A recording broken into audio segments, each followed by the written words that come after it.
quiero poner especial énfasis en los tres primeros elementos que aquí aparecen: la libertad, la propiedad privada y la seguridad.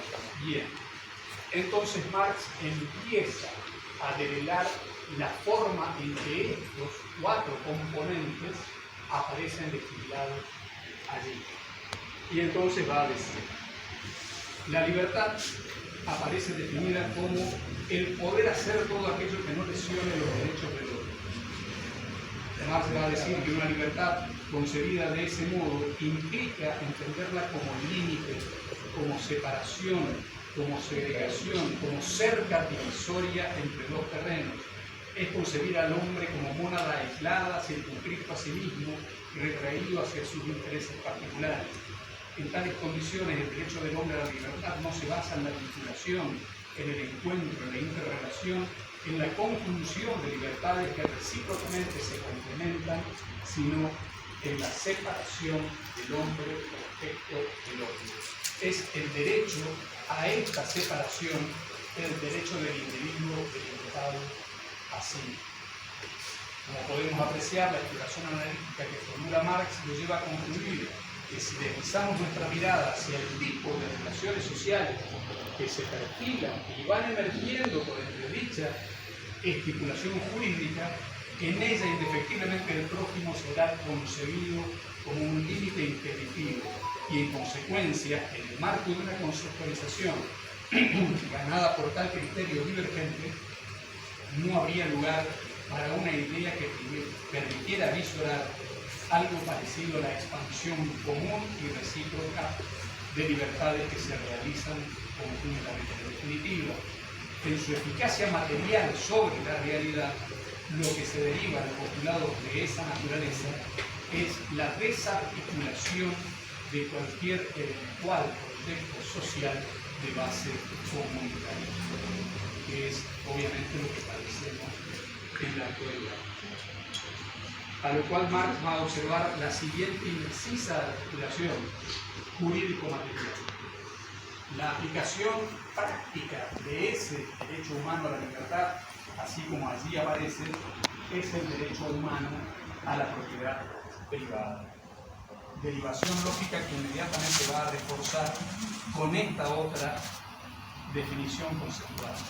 Esa libertad individual que concibe y prescribe los contornos legales del hombre como individuo restringido y circunscrito a sí mismo, introduciendo un hiato separatorio entre los seres humanos, junto con la aplicación práctica de ese tratamiento que así se le brinda a esta libertad, que consuma sus efectos concretos y culmina de alcanzar su consistencia en la propiedad privada, son el fundamento de la sociedad burguesa. Luego se pregunta, entonces, ¿en qué consiste el derecho a la propiedad privada como este otro componente que aparece aquí? Entonces, lo plantea, o sea, a partir de la definición que figura, como el derecho de gozar de su patrimonio y disponer de él a su gusto, a son gré, dice, traduciendo del francés, sin relación con otros hombres, independientemente de la sociedad. Es el derecho del provecho propio. Así las cosas, esta prerrogativa de la propiedad privada, así definida, hace sistema con el individualismo instituyente de la libertad, según vimos anteriormente. Bien, después pasa a analizar el concepto de la seguridad, donde obviamente aparece hoy la figura irredenta de Patricia Bullrich, con sus protocolos represivos, con sus demostraciones y todo lo que tenemos en la actualidad. Entonces Marx tomará nota de su regulación en la Constitución francesa de 1793, a lo que en consecuencia concluye afirmando que la seguridad es el concepto social supremo de la sociedad burguesa, el concepto del orden público, de la policía. Por medio de esta idea de seguridad, la sociedad civil no se eleva más allá de su egoísmo, al contrario, esa seguridad es el aseguramiento de su egoísmo. Y finalmente queda por considerar lo relativo a la igualdad. Vuelve a citar la Constitución francesa, ya en el 1795, a tenor de la cual la igualdad consiste en que la ley sea la misma para todos, sea protegiendo, sea castigando. Esa igualdad, en los términos que allí aparece legislada, será pues una igualdad meramente formal, etérea, ideal, que girará en un plano de abstracción legal.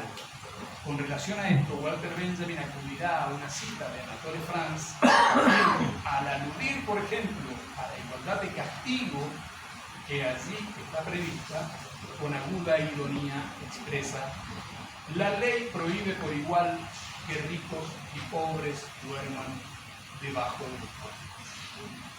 Ante lo cual Benjamin sostendrá: se trata de derechos iguales en una forma demoníacamente ambigua. Bien, tras este recorrido por los derechos del hombre así legislados, Marx realizará los siguientes comentarios. Constatamos el hecho de que los denominados derechos del hombre no son otra cosa que los derechos del miembro de la sociedad burguesa, es decir, del hombre egoísta, del hombre separado del hombre y de su comunidad. Y luego reafirma: ninguno de los denominados derechos humanos va más allá del hombre egoísta, más allá del hombre en tanto miembro de la sociedad burguesa, es decir, en tanto individuo restringido sobre sí mismo, sobre su interés privado y su arbitrariedad privada, aislado de la comunidad. Muy lejos de concebir al hombre en estos derechos como un ser genérico, más bien aparece la vida genérica misma de la sociedad como un marco externo para los individuos, como una limitación.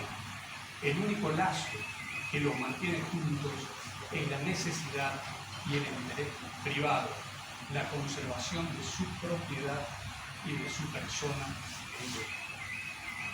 Hasta ahí la cita. El modelo ordenador, entonces, que emerge revelado tras el análisis de esta orden legal, nos coloca frente a un panorama bastante sombrío. La libertad humana, con su impronta de separación, de segregación, de individualismo posesivo, de repliegue refractario hacia los intereses particulares, aplanada bajo la primacía de la propiedad privada. La igualdad, convertida en una ilusión engañosa que gira en un plano inmaterial de abstracción legal. Pero mientras esto ocurre con la libertad y con la igualdad, el concepto que en todo momento permanece idéntico a sí mismo, pétreo en su robusta concurrencia, es el de la seguridad, concepto que hace sistema, como decíamos, con la preeminencia de la propiedad privada. Bien, en definitiva, el modelo humano que subyace al dispositivo jurídico de las repúblicas modernas y que al mismo tiempo emerge prefigurado por entre tales previsiones republicanas, reflejará en su centralidad constitutiva a un sujeto tramado por los valores imbuidos de individualismo, de acaparamiento posesivo, de egoísmo y, por último, de violencia. Un prototipo antropológico que no se compadece con la esencia genérica del ser humano, sino que no es otra cosa que el miembro de la sociedad burguesa, que emerge y va tomando su forma definitoria no ya solamente desde ciertos contenidos filosóficos o desde ciertos valores morales o de una cierta ética que sería inherente al modelo de producción económica, sino que además y fundamentalmente, y me interesa destacar, surge por entre los pliegues mismos y los intersticios de cuando se haya fijado con fuerza de ley por el ordenamiento jurídico, que es donde se cristaliza con pretensión de eternidad el sistema de dominación política.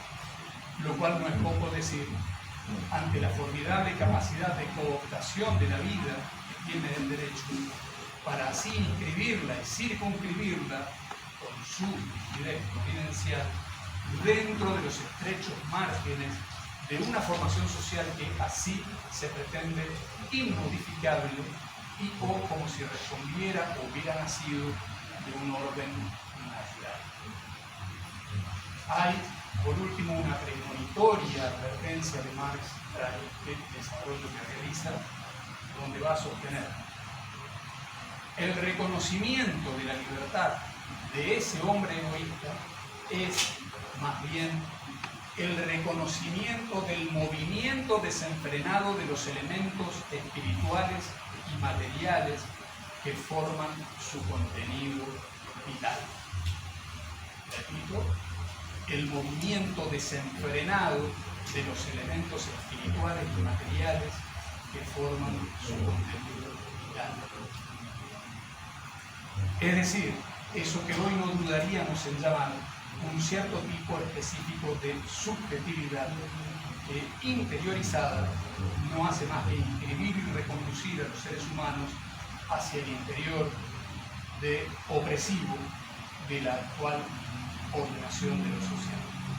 Frente a esto, nosotros en el libro planteamos, allá por 2021, 2022, mirando en retrospectiva la secuencia histórica anterior, todo parece indicar que el ropaje legal que inviste a ese sujeto de la modernidad estará teñido ya a partir de sus textos jurídicos fundamentales y emblemáticos de netos vestigios de crueldad.